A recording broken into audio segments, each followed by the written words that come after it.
Благодарам.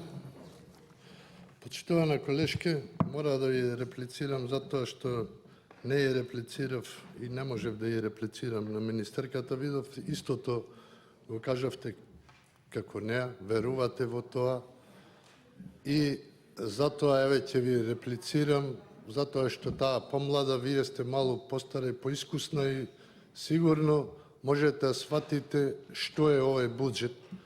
А вака и пластично ќе мора да ви објаснам некои работи, затоа што гледам не ги разбирате добро или не знаете како народот го разбира сето ова, кога ја слуша расправата за буџетот и сите овие ветувања што во него стојат. Најпрво, она што сите го истакнавте, значи, овој буџет е фокусиран на инвестициите во човечкиот капитал. Многу е добро кажано и супер да е така. Но знаете како се вложува во човечкиот капитал? Значи, ние треба младите да ги направиме попаметни, да му обезбедиме поарни услови за учење, подобри професори, поедуцирани наставници, учители, професори. Значи, треба да вложиме се што е во насока на образованието и во насока на предшколската возраст, за да добиеме поквалитетен кадар, а оние што веќе се во образовниот систем на повисоко ниво, да им ги подобриме условите. Јас тоа го разбирам така и тоа значи треба да се инвестира најмногу пари во образованието. И од тука се тргнува. Значи, се во секоја држава тргнува од образованието, културата, воспитанието на младите и така се ствара напредок, така се ствара раст, економски раст, така се зголемуваат инвестициите и така натаму. Значи, инвестиции во човечкиот капитал. Но овој буџет се е одсем тоа. Знаете, мене ми изгледа овој буџет, секојаш еве буџетот се носи пред Нова година, но овој буџет баш ми изгледа како новогодишна елка. Значи, на новогодишнава елка ставивте сега едно пакетче за пензионерите од 700 денари, едно пакетче за некои други 2000 денари и знаете што? Елката се растура некаде во јануар, треба да ја растурите елката, ќе ги изедат чоколадчината и бомбоните што се во пакетчето и толку. Дали ние треба со буџетов да им ветуваме новогодишни поклони на луѓето се заради изборите или треба со буџетот да направиме вистински економски раст? А ви кажав, економски раст се ствара со многу работа, со многу памет, со многу мислење и остварување на сите оние препораки што ги имаме и од Меѓународниот монетарен фонд и од Светска банка. Значи, не може економски раст да остварувате ако продуктивноста ви паѓа. Не може економски раст да остварувате ако инвестициите се намалуваат. Ние имаме фиктивни инвестиции во Република Македонија, суштински немаме, затоа што не видовме поголема компанија и камо да видевме некоја компанија со 1000 вработени како што ги гледавме во претходниот период во кој имаше инвестиции странски, во кој се вложија, да кажеме, во Битола 4-5 во Кавадарци 6.000, во Прилеп 3.000 ново вработени, во Велес 4.000, во Кичево 1.500 и така натаму. Тоа не го видовме и за жал тоа беше прекинато заради лични суети. Почитувана колешке, вие имате министер за транспорт и врски што 3 години ја бараше трасата од Кичево до Охрид. 3 години траса да ја бараш од Кичево до Охрид, кога од Кичево до Охрид пешки можеш за 3 сати да појдеш за 4 сати. Да ја поминеш трасата и да ја најдеш и да видиш што фали и како фали и да го направиш пат. Што сега ќе ветуваме со овој буџет, ви кажа, во предизборна година? Имаше министерот можност да ги доизгради автопатиштата, да ги изгради сите инфраструктурни објекти за кои имаше и проекти, имаше и се. И сите работи се прават во од. Затоа во секој проект се предвидуваат и пари за дополнителни работи, затоа што во од се случуваат работи непредвидени што треба да се решат на тој начин.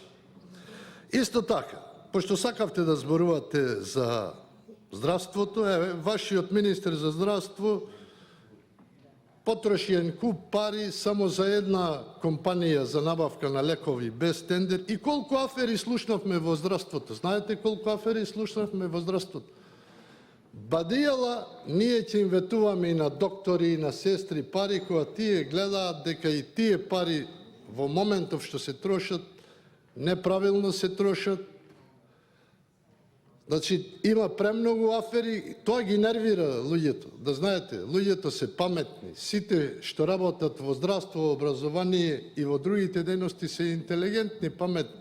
Знаете, кога секој ден слушаш афери, па ќе речеш, не ми се живее во оваа држава, ќе мора да си заминам, затоа што секој ден се гледате, сме оптоварени со негативни работи.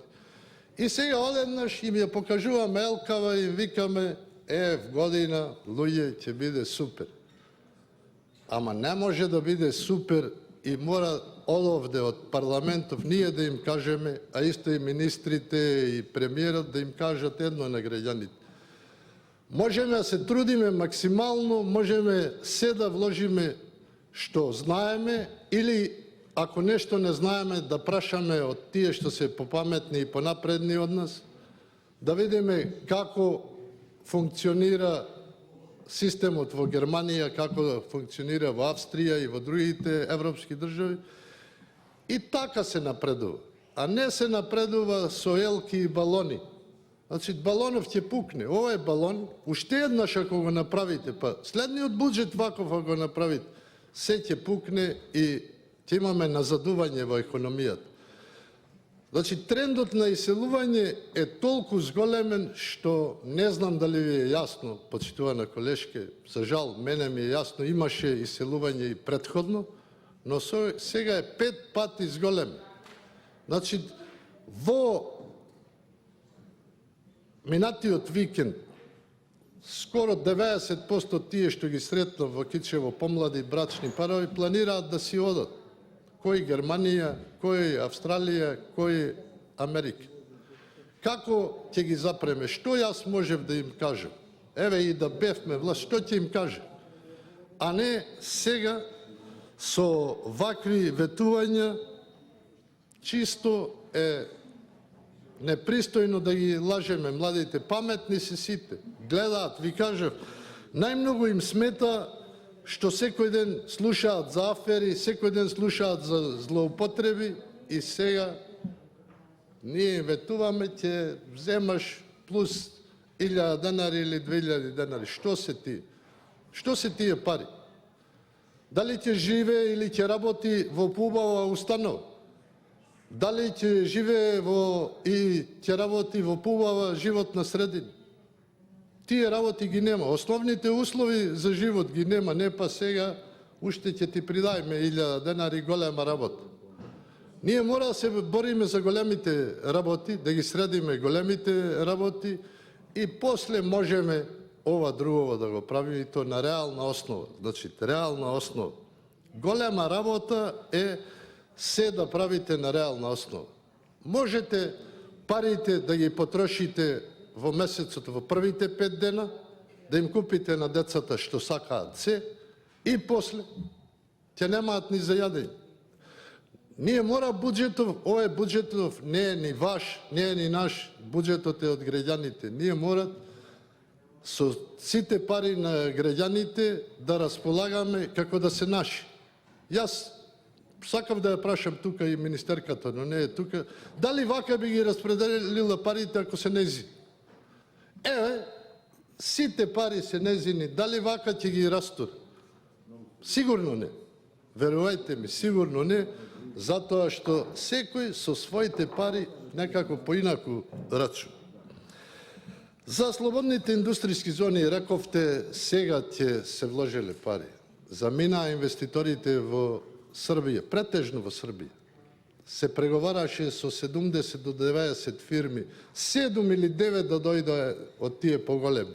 Еве, слушате во Србија колку илјади се ново вработени во тие фирми што преговараа во Република Македонија. Со кого ќе преговараат тука? Со кого? Со некој што овде им кажува, видете, претходната влада ви давала многу, никој никому не дава. Ние не можеме на богатите да им дадеме пари.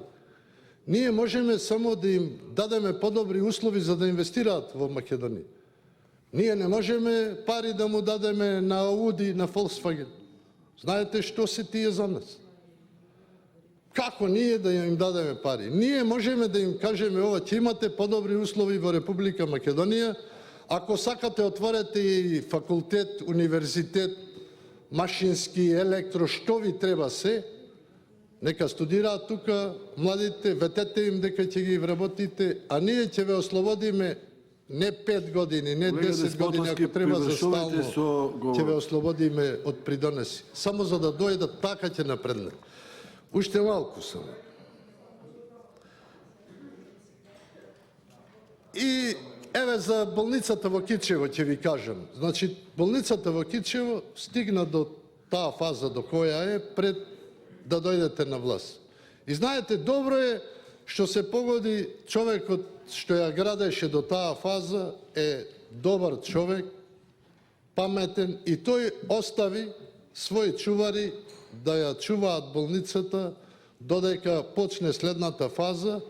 2 години и нешто плаќат човекот чувари да не се искраде како порано, затоа што во претходната фаза таа болница, да знаете, е почната 90 и некоја година, уште кога беше премиер Бранко Црвенковски, и стигна до одредена фаза и после тоа се растури, се искради, имаше штета околу 200.000 евра на таа болница. Завршите ја мислата, сега во Бранко моментов Црвенковски се. ќе заврши. Колега Панчо Минов, значи треба да кажам се затоа што Говорот ви касно е ќе повеќе биде. од 10 минути да не испадне репликата поголема од дискусија. Само ради тоа, иначе се извинувам што ве Добро, прекинав. Повелите, завршите ја мислата. Ако не го кажам ова, ќе нема кој да го каже и уште полошо ќе биде. Поарно да го кажам. Поарно е болница во Кичево да се изгради, отколку пак сега ќе се изгради. Значи, во моментов таа болница и во изминативе 2,5 години ништо не се случуваше во неја.